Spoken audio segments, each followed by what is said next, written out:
મારી માનતા એવી હતી કે મારી દીકરી ચંદ્રગ્રહણના દિવસે 9મા મહિનાના 7 તારીખે સાંજે રિક્ષામાંથી મતલબ સૂતી હતી તો ખેંચાઈ ગઈ આખી બહાર, ચાલુ રિક્ષામાંથી 40 કે 50ની સ્પીડે રિક્ષા હશે, આટલી ઊંચી ઉછળી અને પાછળ પડી. એ ત્યારે 7 થી 8 મહિનાની હતી ખાલી.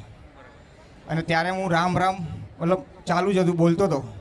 એ પડીને ત્યારે મને એવું લાગ્યું કે પાછળથી બસ કે ગાડી આવી હશે તો એને ટક્કર મારી હશે તો ઉડી હશે. અમને લાગ્યું કે આજે પતી ગયું.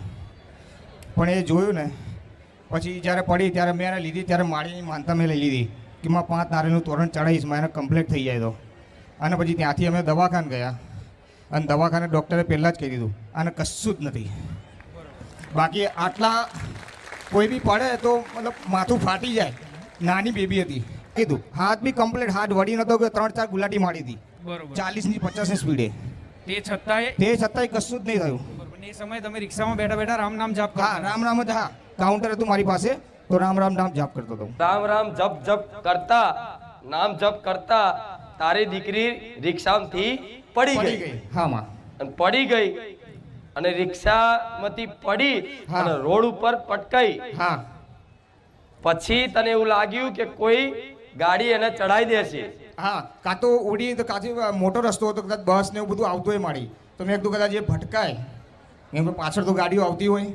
એટલે મને લાગ્યું કે બીક, તો હું ચાલુ રિક્ષામાંથી ફટાફટ ઉતર્યો અને ફટાફટ એને મેં લઈ લીધી. ત્યારે જ મેં તમારી માનતા લીધી મારી. ભલે રામ રામ માં. અને માનતા રાખ્યા પછી, યાદ કર્યા પછી, સ્મરણ કર્યા પછી હા. દીકરીને ખરો છે આવી નહીં માં.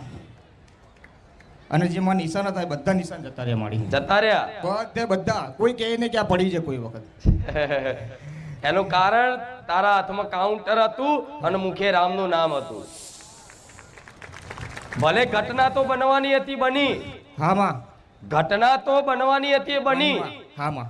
કેમ કે જન્મથી જ આ પ્રારબ્ધ લખીને આવ્યું હોય હા માં. કે આ ઘટના આટલા સમયે બનશે. હા. અને કદાચ એ ઘટનામાં એનું મૃત્યુ જ લખ્યું હોય, શી ખબર. હા મારી. પણ ભગવાનના નામમાં એ સામર્થ્ય છે કે મૃત્યુ નહીં તે યમરાજ નહીં તે પાછા જવું પડે એમના યમલોક. હા માં. રામ રામ. એ ખાલી ભગવાનના નામના સ્મરણમાં, રામ નામની મહિમામાં જ એવી શક્તિ છે કે મુખે રામનું નામ હોય અને રામ નામથી એ જગ્યા પર, એ સ્થાન ઉપર એ ભગવાનની મહિમા પ્રકાશિત થઈ હોય. હા મારી. અને એવી સમયે કોઈ ઘટનાએ બને ને છતાંય તે તમને ભરોસો મારી રામ વારી